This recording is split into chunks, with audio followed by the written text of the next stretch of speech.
Hello and good afternoon everyone. You are watching our Thursday update from Amhara Media Corporation English, broadcasting live from the regional capital, Bahar Dar, Ethiopia. And I am Johannes Lejalem with the news. United Nations Office of the High Commissioner for Human Rights appreciates the government's effort to reach for a political solution to the current situation in Amhara region. Modomliye has the details of this story.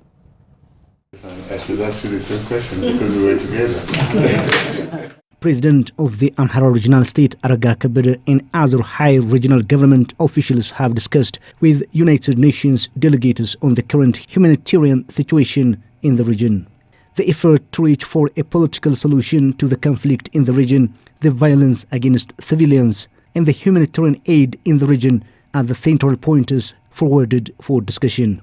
The director for the United Nations Office of the High Commissioner for Human Rights, Mr. Marcel Akpovo, appreciated the government's effort to reach for a political solution to the conflict in the Amhara region.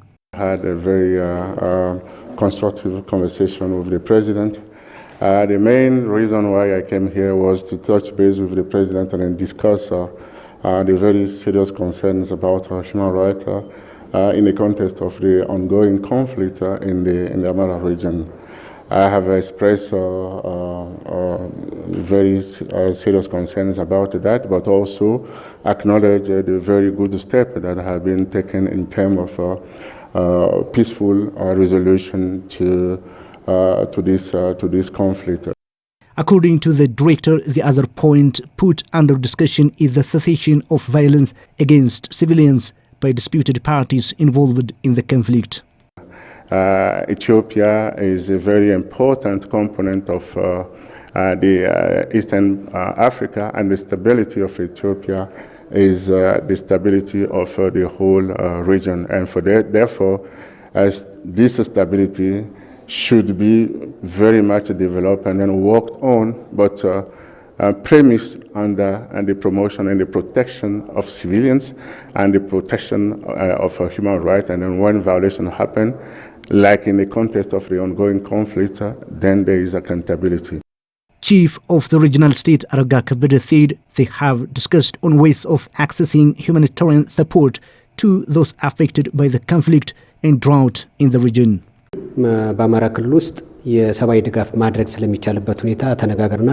We have discussed the conflict and the drought that is happened in the region and the consequence against the people.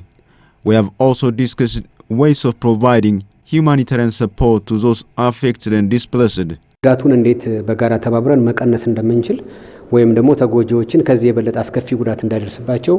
And also on ways of minimizing further crisis and displacement in the region. The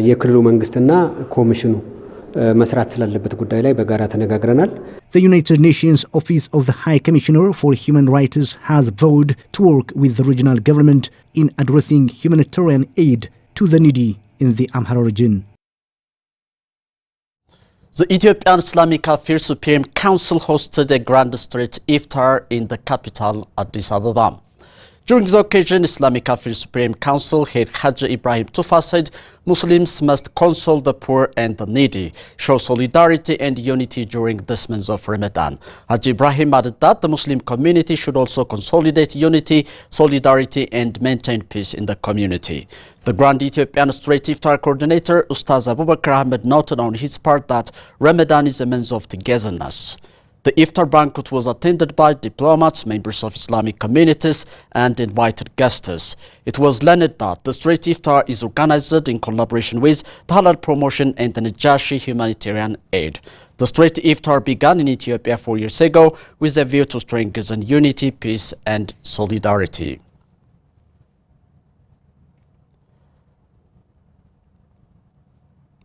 Minister of Foreign Affairs Taye Asqasilase held discussions with Chinese Special Envoy for the Horn of Africa.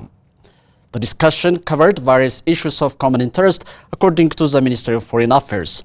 Foreign Minister Taye said that the two courtiers' relation reached the level of an always strategic partnership in a number of fields. Taye reaffirmed the aspiration and the commitment of Ethiopian government to deepening the courteous relationship on bilateral and multilateral arenas. On his part, China's special envoy for the Horn of Africa, Ambassador Zhu Bing, stressed that Ethiopia is the first African country that entered into an always-a partnership with China and a model for the rest of the continent. During the discussion, the special envoy understood that Ethiopia plays a role for the success of the upcoming China Horn of Africa Peace Conference and the Forum of China-Africa Cooperation Meeting, which will be held the coming June and September in the capital, Beijing.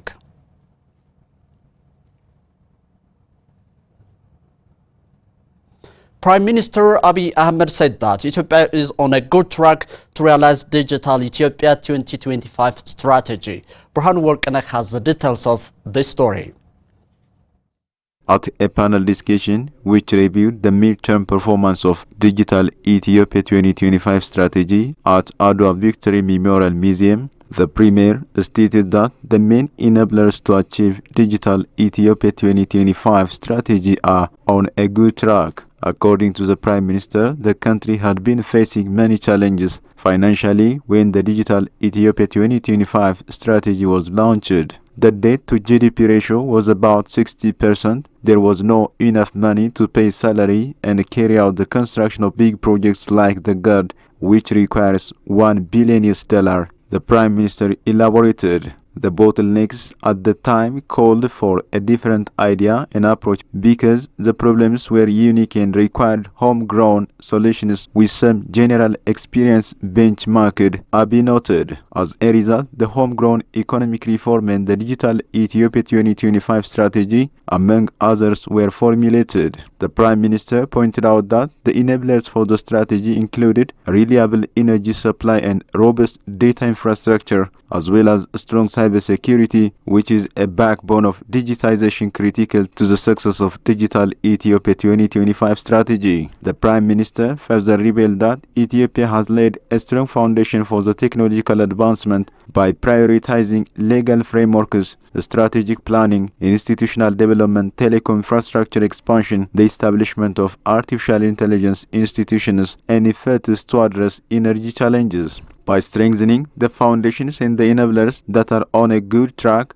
Ethiopia's digitization will deliver maximum benefit to its citizens, the PM noted. The Prime Minister announced on the occasion that a national council that oversees the implementation and performance of the Digital Ethiopia 2025 strategy will be established within the coming weeks. The National Council will be led by Deputy Prime Minister Temesgen Turuneh, that consists of representatives from the pertinent institutions in the private sector.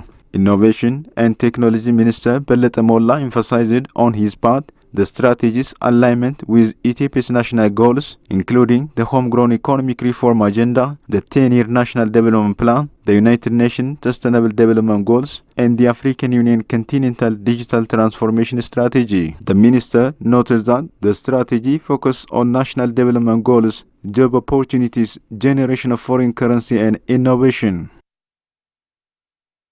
State Minister Burtukan Ayano held discussions with U.S. Assistant Secretary for Consular Affairs at her office.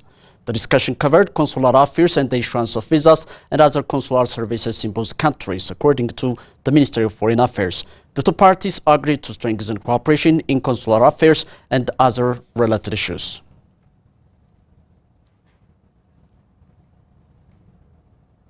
A nationwide Grand Ethiopian Renaissance Dam Bond Sailing Week has been launched in the capital, Addis Ababa. On the occasion, Public Relations and Media Communication Director at the GERD Coordination Project Office, Hello Abraham, told the media that 100 million birr is expected to be raised during the week.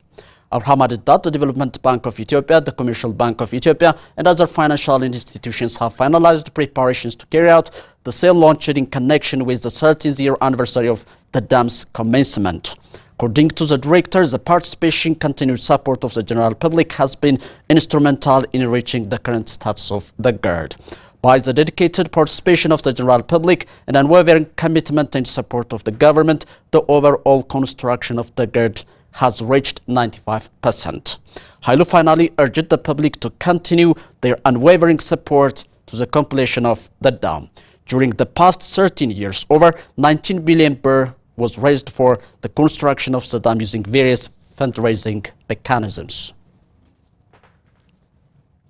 That is it from me, Johannes Lejalem. Have a great afternoon with the rest of Amhara Media Corporation English program.